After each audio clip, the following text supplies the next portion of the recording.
Salut tout le monde, j'espère que vous allez bien. Vous l'avez vu dans le titre, j'ai craqué pour le produit de mes rêves. Allez, c'est parti.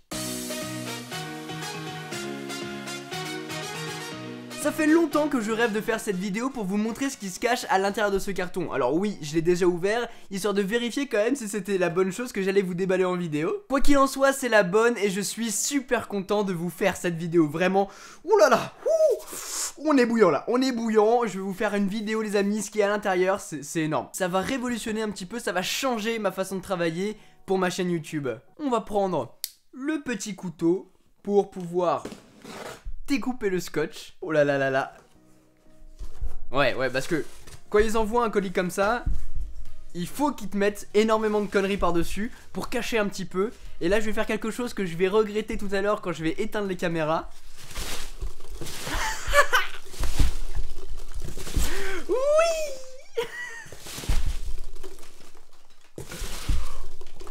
Oh putain, quand je vais ranger, je vais mourir. Les amis, j'ai craqué pour le Sony A7 III. C'est bien lourd, c'est tout neuf, c'est sous blister. Et bien évidemment, pour aller avec le reste, il y a des petits objectifs. Bon, il est temps de faire un petit peu d'histoire, parce que avant d'acheter ce Sony A7 III, j'en ai vu des caméras. J'ai commencé un petit peu comme tout le monde en filmant avec mon iPhone 4. Donc voilà, regardez les premières vidéos, enfin ne les regardez pas. En tout cas, il faut que vous le sachiez, j'ai commencé à tourner mes vidéos avec un iPhone. Par la suite, j'ai récupéré cette petite caméra Sony, je sais pas si elle fonctionne encore, enfin elle fonctionne encore mais elle est pas chargée. Une petite caméra Sony, toute simple mais qui me permettait de filmer les vidéos à l'époque. Et voilà, zoom, dézoom, et puis surtout on a l'écran qui peut se pivoter, comme ça on voit ce qu'on fait. Elle m'a servi pendant facile 1 an, 2 ans avant que je change pour récupérer ceci, le Canon EOS 100D qui me sert encore aujourd'hui. Regardez, la caméra qui est juste au-dessus là, et bah c'est un Canon 100D. Et voilà, je l'utilise encore tous les jours, j'adore cette caméra, franchement, elle est légère, elle est simple, mais le problème c'est qu'elle est un peu vieille. Du coup, il y a des fonctionnalités qu'on n'a pas, comme par exemple l'autofocus hyper rapide, et moi c'est un atout, enfin c'est quelque chose que j'ai besoin aujourd'hui. C'est un boîtier qui coûte entre 200 et 400 €, on peut changer les objectifs, c'est un APS-C, ça fonctionne super bien. Franchement, pour commencer YouTube, ça peut être un bon premier appareil. Très clairement. Jusqu'à il y a quelques mois, je tournais encore avec le Canon 100D jusqu'à ce que je change pour tourner avec le Canon 6D qui me filme actuellement là. Et c'est une caméra qui est vraiment nickel, je vous en ai fait une vidéo, en plus on était un petit peu à New York sur certains passages quand j'ai testé cette caméra, en tout cas pour les premières fois. Franchement cette caméra elle a changé un petit peu ma perception de la vidéo, de la photo, parce que je suis passé d'un capteur APS-C donc plus petit à un capteur full frame énorme où vraiment on met un objectif 50 mm, on met un objectif 24-105 et on a vraiment la vraie perception de cette optique. Le problème c'est qu'on n'a pas d'autofocus, le problème c'est une caméra qui commence à vieillir, c'est une caméra qui tourne pas en 4K.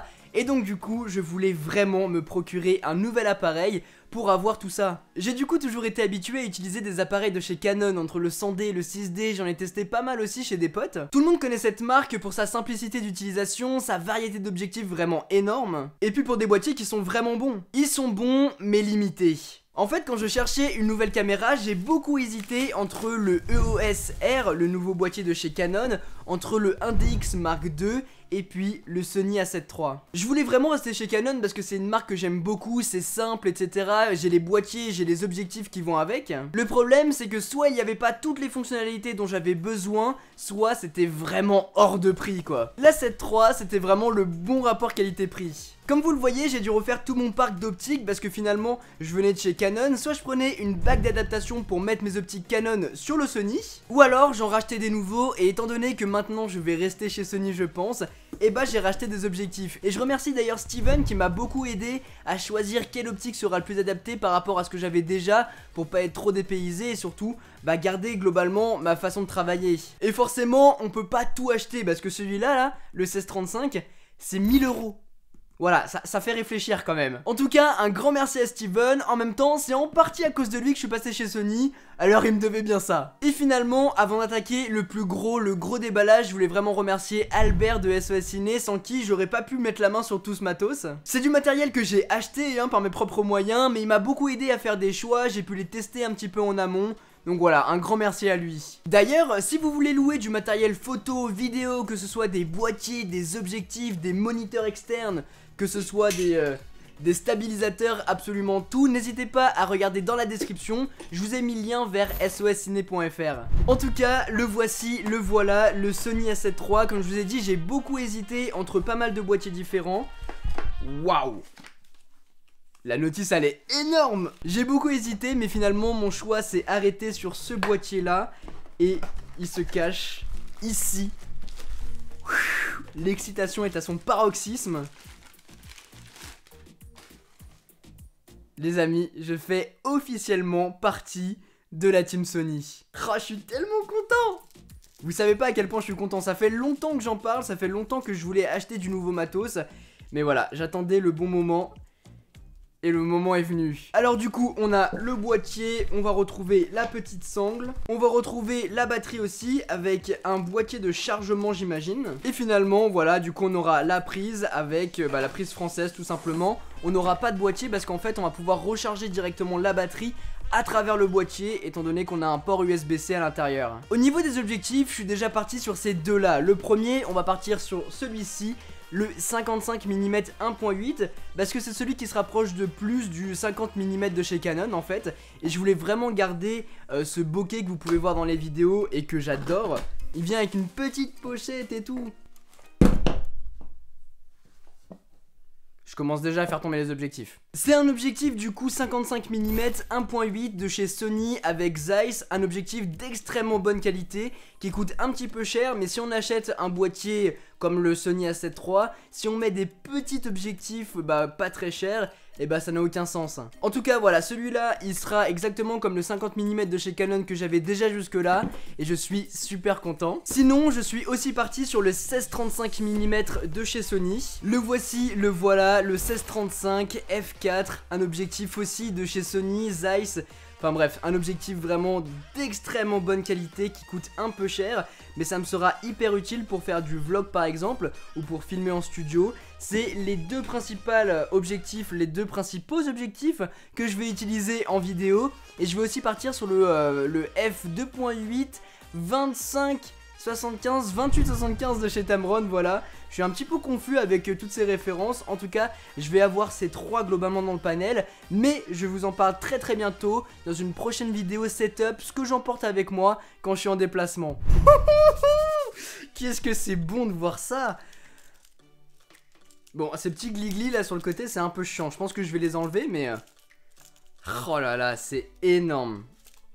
Je suis refait. Je parle un petit peu technique même si les photographes vont vraiment me regarder avec des gros yeux parce que je me mets de plus en plus à la photo, à la vidéo, ça me passionne même si je suis très novice dans ce domaine. N'hésitez pas d'ailleurs à me dire dans les commentaires si vous faites vous-même de la photo, si vous êtes expérimenté, si vous êtes débutant, qu'est-ce que vous voulez que je vous apprenne là-dessus parce que moi aussi je débute totalement dans cet univers même si ça fait quelques mois maintenant que je commence un petit peu à prendre les choses en main. Mais voilà, n'hésitez pas à me dire tout ça dans les commentaires et puis on pourra faire des vidéos, je pourrais accentuer mes propos plus d'une façon débutante ou plus avancée on va dire. Après si vous voulez vraiment connaître les bases ou aller un petit peu plus loin dans la photo, dans la vidéo, je vous invite à regarder les chaînes dans la description. Il y a Naotech, il y a Steven et il y en a plein d'autres qui font des vidéos super sur ce domaine là. Moi je suis vraiment un petit clairement. Mais voilà, allez checker les chaînes qui sont en description, ils font du très très bon taf.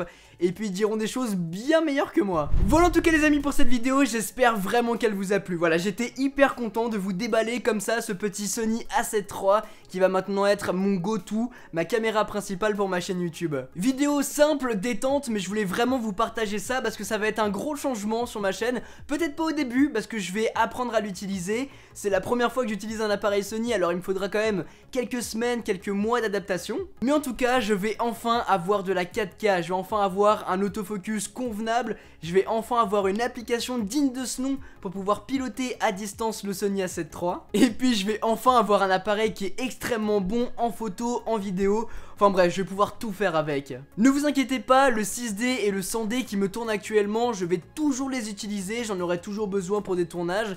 Et puis quand on est deux, quand on est trois, bah c'est toujours utile. Et n'oubliez pas qu'il faut pas limiter sa créativité par rapport au boîtier qu'on peut avoir, aux produits qu'on peut avoir, au matériel qu'on utilise. Ça va juste être un outil. Maintenant, vous pouvez toujours utiliser votre smartphone, votre boîtier, même s'il coûte 200 €. Vous pouvez les utiliser pour faire du bon contenu. À partir du moment où vous avez les idées et la passion passion pour le faire, vous pourrez faire des merveilles. De mon côté, bah voilà, j'ai craqué, enfin je suis Team Sony, je peux le dire enfin. Désolé Canon, mais voilà, il faut bien choisir une bonne direction et apparemment c'est Sony qui m'a plu cette année. Bon bah voilà, je pense qu'on a fait le tour. De mon côté, je vais récupérer ce petit bébé, je vais commencer à le configurer et commencer à shooter avec parce que c'est le plus important. En tout cas, n'oubliez pas de mettre un gros pouce bleu et de vous abonner si ce n'est pas déjà fait. Et si vous voulez suivre les prochaines vidéos qui seront à propos du Sony A7 III et à propos du contenu photo vidéo. Sur ce, vous connaissez la chanson, c'était Quentin, passez tous une très bonne journée.